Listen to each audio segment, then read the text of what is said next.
नमस्कार दोस्तों, मैं हूं प्रदीप और आप देख रहे हैं अंकल टॉक।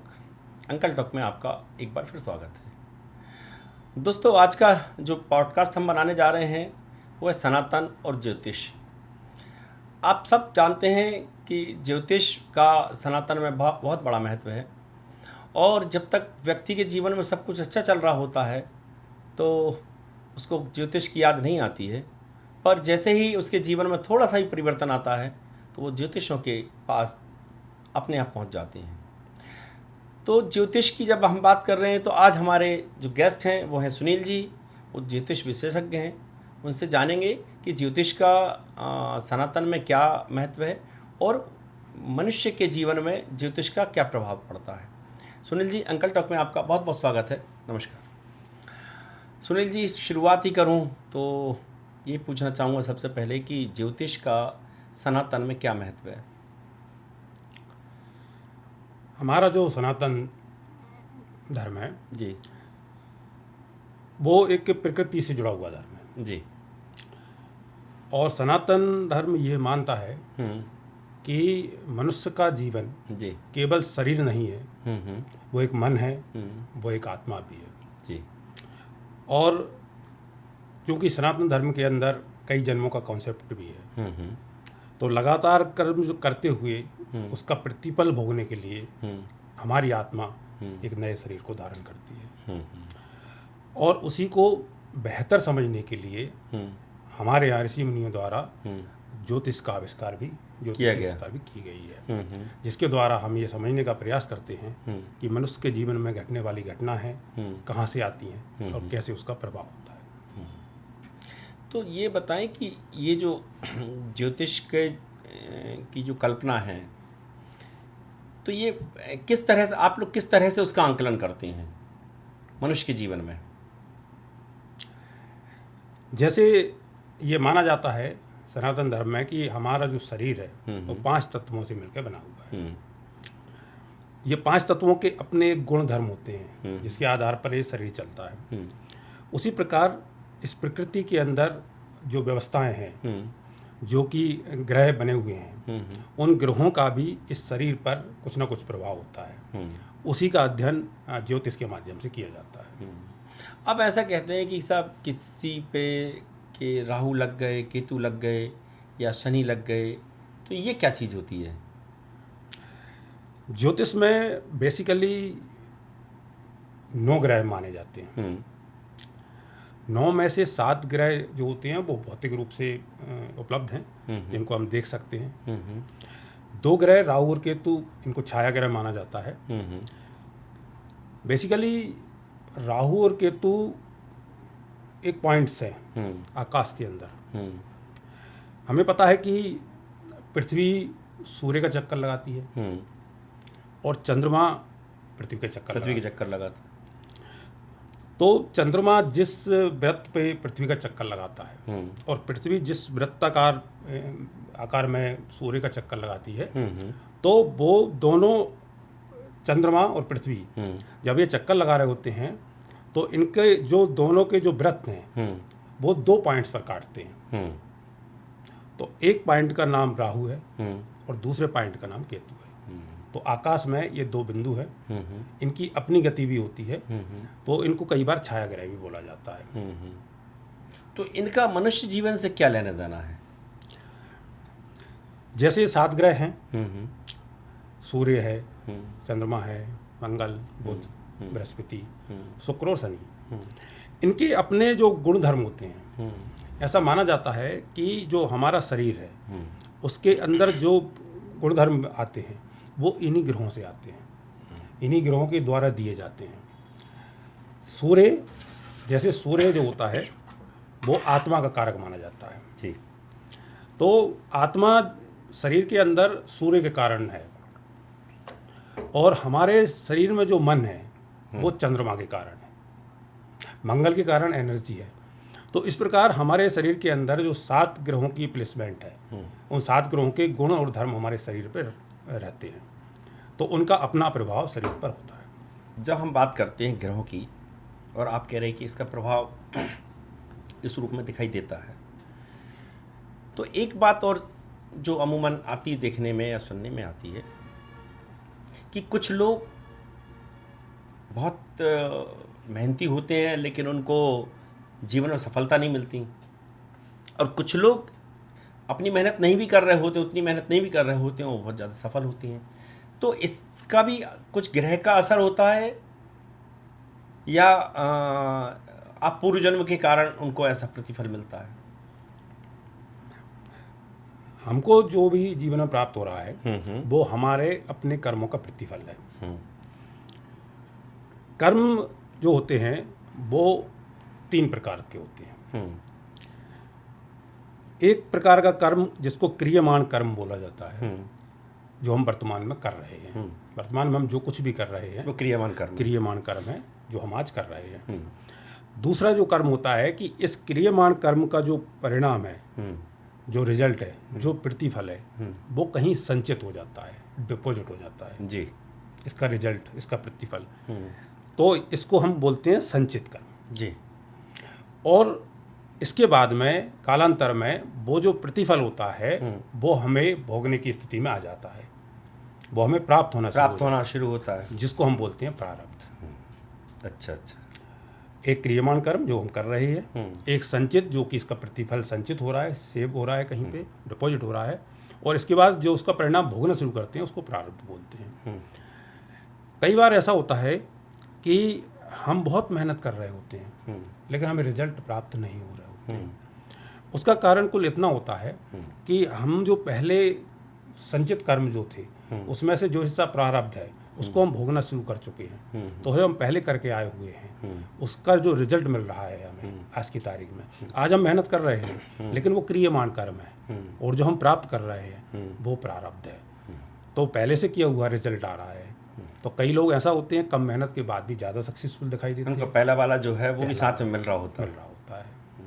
अच्छा, अब ये बताइए, ये तो चूँकि सनातन का हिस्सा हो गया और सनातन के हिसाब से हम बात कर रहे हैं इसलिए हम ये कह पा रहे हैं, जैसे जिन देशों में ये सब नहीं है तो वहाँ ज्योतिष, वहाँ के लोग तो संपन्न भी हैं, और या मतलब कहना चाहिए कि उन पे ये सब क्या असर करते हैं या नहीं करते हैं, या वो इसको नहीं मानते इसलिए उस पर कोई उनका ऐसा ध्यान नहीं है, ऐसा कुछ है? वास्तव में ज्योतिष केवल सनातन धर्म का हिस्सा नहीं है। ज्योतिष एक विज्ञान है जो यहाँ भी अप्लाई हुआ है, भारत में भी, अमेरिका में भी, कहीं भी यदि हम बात करेंगे जहाँ पे ह्यूमन बीइंग्स हैं वहाँ सभी जगह ये अप्लाई है। किसी बात को हम माने अथवा ना माने, लेकिन सार्वभौमिक जो नियम है वो तो काम करते ही हैं, हर जगह काम करेंगे। जैसे कई कास्ट ऐसी हैं कि वो इसको नहीं मानती हैं, है ना, ज्योतिष को नहीं मानते हैं, उसके बाद भी तो, लेकिन क्या उनके जीवन में सुख दुख का कोई चक्र नहीं आता है क्या? डेफिनेटली, कहीं भी मनुष्य कहीं भी हो, किसी भी कैटेगरी में हो, अमीर हो गरीब हो, सभी के ऊपर ज्योतिष का असर होता है, वो उसको मानते हो, जानते हो अथवा नहीं जानते हो। अच्छा, ज्योतिष का जो असर होता है वो खाली मनुष्य पर ही दिखाई देता है, या जैसे कई चीज़ें, कई बार हमने ज्योतिष शास्त्र जो ज्योतिषविद हैं उनको सुना है तो किसी देश का भी ज्योतिष फल बताते हैं, तो क्या किसी देश का, शहर का, नगर का, इसका भी ज्योतिष फल होता है? देखिए, बेसिकली ये जो सृष्टि है, ये जो ब्रह्मांड बना हुआ है, किसी एक सिस्टम, किसी एक प्रोसेस को फॉलो करके बना हुआ है, और उस सिस्टम, उस प्रोसेस के द्वारा ये कंटिन्यू डेवलप हो रहा है।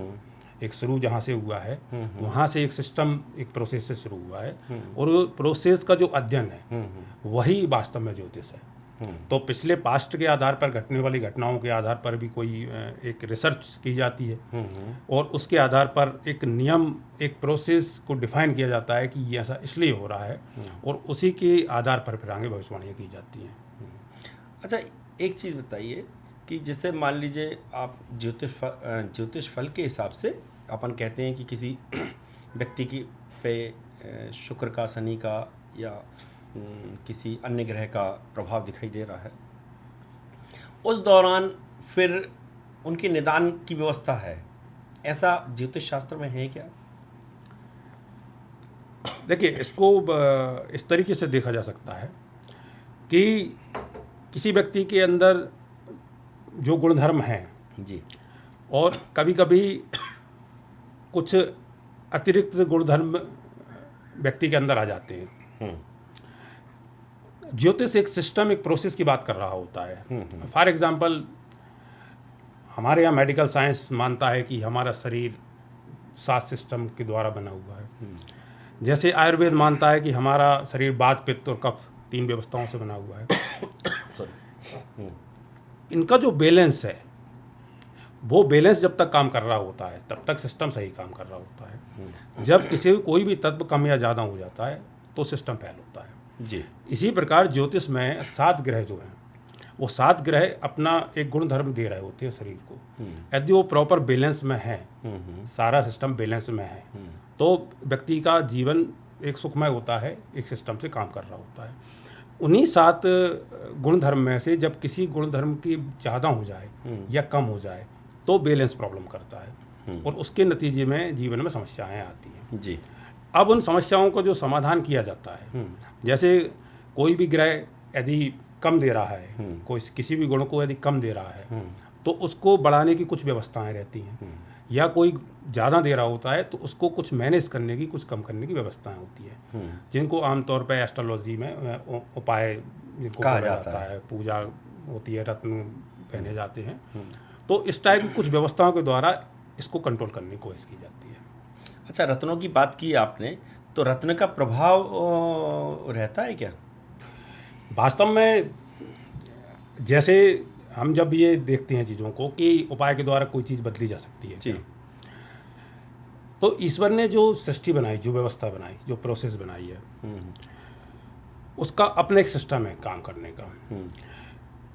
ईश्वर ने हमें कर्म करने की आज़ादी थी, उसका प्रतिफल निश्चित कर दिया। तो हम जब कर्म करते हैं तो उसका प्रतिफल निश्चित हो जाता है। अब यदि हमें कोई चीज़ प्रारब्ध में प्राप्त हो रही है तो क्या हम उसको अब बदल सकते हैं? प्रारब्ध में से, क्योंकि प्रारब्ध शुरू हो चुका है, तो जब हमारे जीवन में कुछ अशुभ घटनाएं घट रही हों तो हमारा प्रयास क्या होगा कि किसी उपाय के द्वारा हम इसको बदलने की कोशिश करते हैं। वैसे देखा जाए तो ये कर्म का हिस्सा है। इसको इस तरीके से समझा जा सकता है कि जैसे जब हमारी बॉडी बीमार होती है, हमारा शरीर बीमार हुआ जी, तो हम क्या करेंगे? हम डॉक्टर के जाएंगे, मेडिसिन लेंगे। लेकिन क्या मेडिसिन लेने से ये श्योरिटी होती है कि हम ठीक हो जाएंगे? एकदम तो नहीं होती है। ये एक प्रयास है ना? कई बार मेडिसिन लेने के बाद भी ठीक नहीं होते हैं। तो एक हमारे कर्म का हिस्सा है ये कि हम एक प्रयास करते हैं, कि हम प्रयास करते हैं कि हमारा शरीर स्वस्थ हो जाए। इसके लिए जो उपलब्ध संसाधन है, जो उपलब्ध व्यवस्थाएं हैं, हम चाहे आयुर्वेद, बहुत सही आपने मतलब उदाहरण बहुत शानदार दिया है। तो हमारा प्रयास रहता है कि हम उस व्यवस्था को कुछ हद तक कंट्रोल करने की व्यवस्था रखें, कुछ चेंज करने की कोशिश करें उसको। ये कर्म का हिस्सा है हमारा। व्यवस्था प्रतिफल तो निर्धारित है, उसको बदलने की व्यवस्था नहीं है, ये प्रयास। हाँ, ये है कि लेकिन कई बार देखते हैं कि भाई मेडिसिन 2 दिन में असर कर जाती है, कुछ आधा घंटे में कर देती है, कुछ 4 दिन में करती है, कुछ महीना भर ले लेती है। तो वो जब तक कष्ट का समय है वो आपको वहन करना पड़ेगा। तो ऐसे ही जब हम उपाय करते हैं तो शायद वो उसका उपाय का प्रतिफल भी हमें कभी तुरंत मिल जाता है, कभी लंबे समय बाद मिलता है। डेफिनेटली, ऐसा मान सकते हैं। बिल्कुल। अच्छा, ये ज्योतिष शास्त्र में लाल किताब का भी कुछ जिक्र आता है, वो क्या कहलाती है? ज्योतिष को जब बेसिकली हम शुरू से समझने का जब प्रयास करते हैं कि ज्योतिष कहाँ से शुरू हुआ, तो हम एक हमारा जो हिस्सा है ज्योतिष का, उसको वैदिक ज्योतिष बोला जाता है। वैदिक ज्योतिष सनातन धर्म के साथ जो शुरू हुआ, वेदों के साथ, उसको हम वैदिक ज्योतिष बोलते हैं। पहले केवल नक्षत्रीय व्यवस्थाएं थीं, कालांतर में विदेशों के कुछ प्रभाव में थोड़ा सा व्यवस्था, राशियों की व्यवस्था भी आई, और फिर महादशा अंतरदशा महर्षि पाराशर के द्वारा शुरू हुई। ईसा की 5वीं शताब्दी में बराह मेहर ने भी काफ़ी सिद्धांत उसमें दिए। इसके बाद में और भी बाद में जो विद्वान हुए तो उन्होंने कुछ अलग स्ट्रीम पर भी काम करने का प्रयास किया। उनमें लाल किताब बहुत लेटेस्ट व्यवस्था है, मतलब 1950 के आसपास एक विद्वान हुए तो उन्होंने एक लाल किताब नाम से एक ग्रंथ है उनका, और उन्होंने अपनी रिसर्च के द्वारा वैदिक ज्योतिष से इतर कुछ उसमें सिद्धांत देने का प्रयास किया है। तो कुछ प्रचलन उसका भी है आजकल। तो हम ये माने कि ज्योतिष जो है मनुष्य के जो जीवन है उसको एक तरह से संतुष्ट करने के लिए, मतलब उपचार के रूप में ये अपन इसको एक मान सकते हैं, ऐसा है ना। ज्योतिष हमारी जिंदगी में एक ऐसी व्यवस्था देने का प्रयास करता है, एक ऐसी सोच बनाने का प्रयास करता है कि ईश्वर की बनाई हुई सृष्टि में हमारे कर्मों का प्रतिफल हम भोगने के लिए यहाँ आए हुए हैं जी। लेकिन वो कर्मों का प्रतिफल भोगते समय हम अपने जीवन को और किस प्रकार से उसमें व्यवस्था बनाएं कि जिससे हमारा वर्तमान जीवन भी एक ठीक रहे और आने वाला भविष्य भी हमारा बेहतर रहे। तो ज्योतिष के सिद्धांतों का इस्तेमाल करके हम अपने जीवन को कुछ व्यवस्थित कर सकते हैं। चलिए सुनील जी, आपने बहुत अच्छी जानकारी दी, लेकिन ये देखा जाता है कि जब भी आदमी परेशान होता है तो वो ज्योतिषों की शरण में जाता है। अमूमन व्यक्ति जब उसका सब कुछ अच्छा चल रहा होता है तो वो शायद इन चीज़ों पर विश्वास नहीं करता और वो क्रिटिसाइज़ भी करता है, और लेकिन जब वही व्यक्ति परेशान हो जाता है तो ज्योतिष के शरण में जाता है और उससे उपाय लेके उसके अंदर जो पॉजिटिव एनर्जी आती है उससे वो अपने आप को बहुत अच्छा महसूस करता है। तो ये तो ज्योतिष की बात है। अच्छा, अब एक बात और थोड़ा सा इसी में मैं और थोड़ा सा आगे बढ़ाऊंगा कि ये जो मज़ार बनी होती हैं और तो ये तो सनातन का पार्ट नहीं है, तो लेकिन ये कैसे लोग इनके प्रभाव में आ जाते हैं, वहाँ पहुँच जाते हैं और फिर जो है वहाँ ये कौन सा सिद्धांत काम करता है अपना?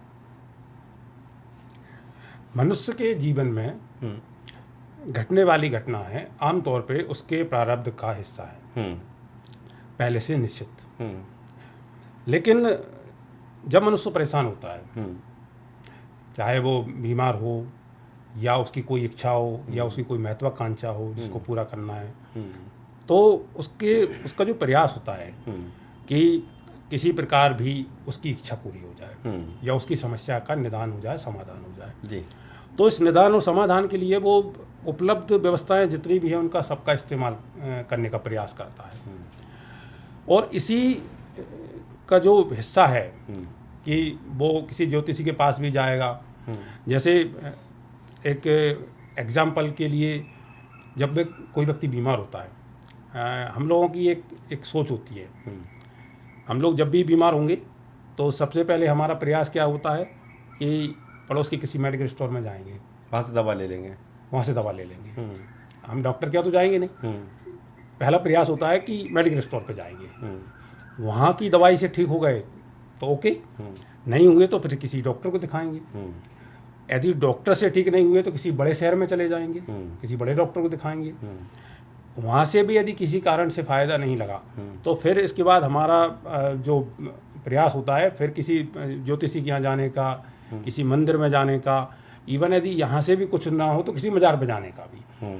किसी ने व्यक्ति ने जो भी व्यक्ति कुछ बोलता है कि वहाँ चले जाओ, वहाँ से फ़ायदा होता है, क्योंकि जब किसी व्यक्ति की समस्या का समाधान नहीं हो रहा होता है तो वो सब प्रकार की व्यवस्थाएं करने की कोशिश करता है। और कोई किसी को कुछ भी यदि बोल देता है कि वो उस मंदिर में चले जाओ या उस मज़ार पे चले जाओ, वहाँ से बहुत हो जाता है, तो मनुष्य का ये मन है कि उसका जहाँ प्रयास होता है कि उसकी समस्या का समाधान होगा, वहाँ जाने का प्रयास करता है।